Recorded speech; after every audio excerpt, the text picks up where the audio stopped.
दोस्तों मौलाना खालिद अशरफी साहब के हमले में आज उनके बेटे भी शामिल थे। बात करते हैं मौलाना मोहित साहब से। मोहित साहब, एक्चुअल क्या हुआ था, आप जरा थोड़ा डिटेल में बताएंगे। असल में हम जा रहे थे अपने घर ही की तरफ, तो कुछ लोगों ने पीछे से ठोक दिया। दो लोग थे अलग अलग बाइक पे। कहाँ पर ये हुआ है? ये पाला गली के पास, ये नदीम रेसिडेंसी जो है पाला गली में, उसके करीब ही।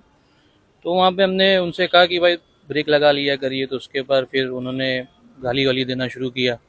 उन्होंने बातचीत, पीछे से आके ठोका? हाँ पीछे से आके ठोका। हमने कहा कि ब्रेक लगा लिया, उन्होंने कहा कि भाई आपने इमरजेंसी ब्रेक मारा। इस तरीके से बातचीत शुरू हुई। फिर उन्होंने गाली दिया तो हम उनके ऊपर बढ़ गए।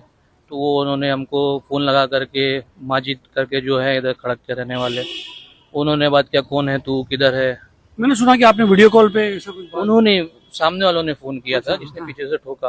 हम्म। तो हमने कहा कि भाई हम बात नहीं करेंगे, क्योंकि फ़ोन पे बैठ करके अब हमको मालूम है कि कैसे लोग हैं, क्या गाली बकेंगे क्या नहीं होगा, तो हमने बात नहीं किया। उसके बाद हमारे भाई आ गए तो हम लोग चले गए। उसमें एक लड़के और भी आए थे, उनका नाम तो हमको नहीं मालूम है।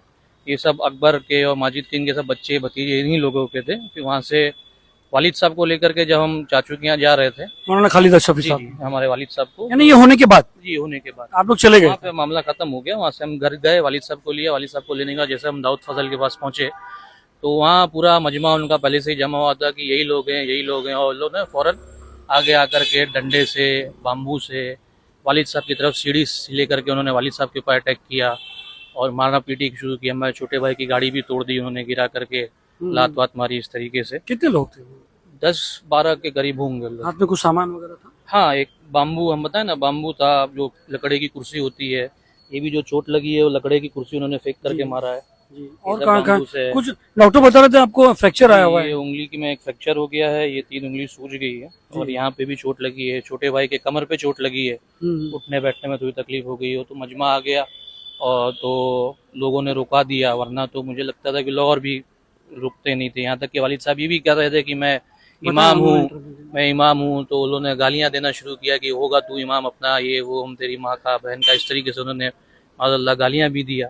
उसके अलावा हमारे यहाँ पे भी चोट लगी है, कान के पीछे इस तरफ, वहाँ पे भी स्वेलिंग हो गई डंडे से वगैरह? जी जी, इस तरीके से।